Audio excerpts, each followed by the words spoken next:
Hello, my name is Dr. Thomas. In this class, you're going to hear a lot about the math modeling triangle and the modeling process.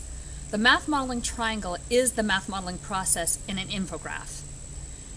The infograph starts out with a stage we call the transform stage, which is where we take a real-world problem and we transform that real-world problem into a mathematical formulation that has symbols and mathematical notations. We call that the mathematical model.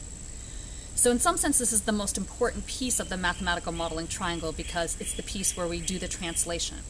You might have done this in the past into the form of word problems, where you take a word problem from calculus and you break it down, or a word problem from algebra and you break it down.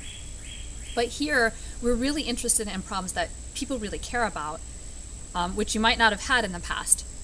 I'm going to share with you a problem that we see in medicine quite a bit, and that's the problem of patient persistence. And this is the idea that if you have major medical treatment, you want patients to come back for follow-up visits. You might be surprised that even if people have major surgery, they tend to not come back for follow-up visits, or they drop off. We know that when patients come for their follow-up visits, that's associated to better outcomes. In the case of bariatric surgery, the American Society for Metabolic and Bariatric Surgeons recommends that a clinic has at least 70% of their patients come for follow-up visits, proceeding for over a period of time for a year, preferably 2 years. Next, I'm going to hand it over to Dr. Dan Cottam, who is a world-renowned bariatric surgeon, and he's going to explain to you the problem of persistence and what he's interested in. So I'll see you later. He's up next. Okay. Dr. Cottam, welcome. I was wondering first if you could tell our class a little bit of what you do. I'm a surgeon that practices in Salt Lake City, Utah. All I do is weight loss surgery, and I do a little bit of general surgery like ventral hernias and stuff like that. But primarily, I'm a weight loss surgeon. That's it. Thank you. And there's different kinds of weight loss surgery, right? I mean, I know of the bypass surgery, but you had like 6 different types of surgery that are conducted inside the database that you shared with us. Yeah, we have regular duodenal switches. We have loop duodenal switches. We have regular gastric bypass. We have mini gastric bypass, and we have lap bands, and we have sleeve gastrectomies. So, lot. Yeah. So I was wondering if you could explain what in the pharmaceuticals they call persistence. And in pharmaceuticals, they think of that as patients following up for their next prescription.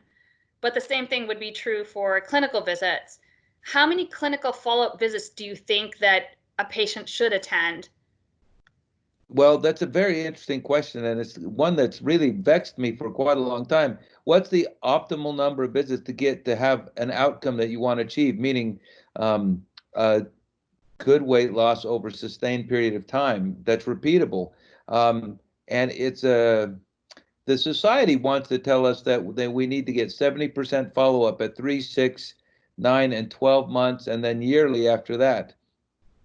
And this is based on nothing but, pulling it out of the air, right? And I was wondering, and it's part of the reason why, we've reached out to each other is that what is the optimal number of follow-up visits for any procedure that I do? Primarily right now, I do loop duodenal switches and sleeve gastrectomies, but how can I ensure that they lose adequate weight and keep it off?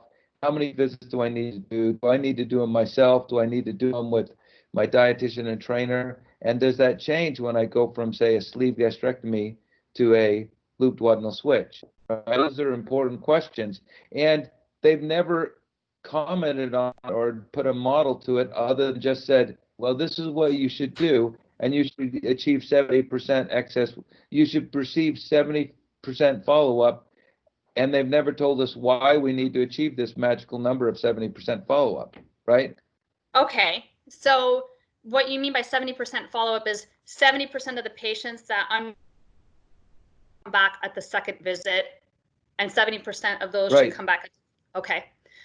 Right. All right. So the next thing is our class is going to try to set up this model. So we're going to go through something called the transform stage. And I'm going to share that with you when I finish putting together this video. But you're our guest. You've given us our real world problem, and we're going to take it from there. And I would love to have any help we can. And, you know, maybe there's a research project out there that we can help combine with one of the cadets and get them published. Oh, they would love that. Yes, absolutely. I've got a full-time researcher. I'd love to work with cadets. They're fabulous people. Thanks. We'll have to have you up once COVID settles down. Yes, I'll be happy to come. Any excuse to go to the tri-state area is a great excuse to come. Thank you.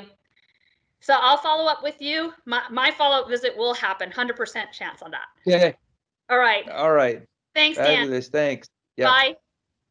Bye.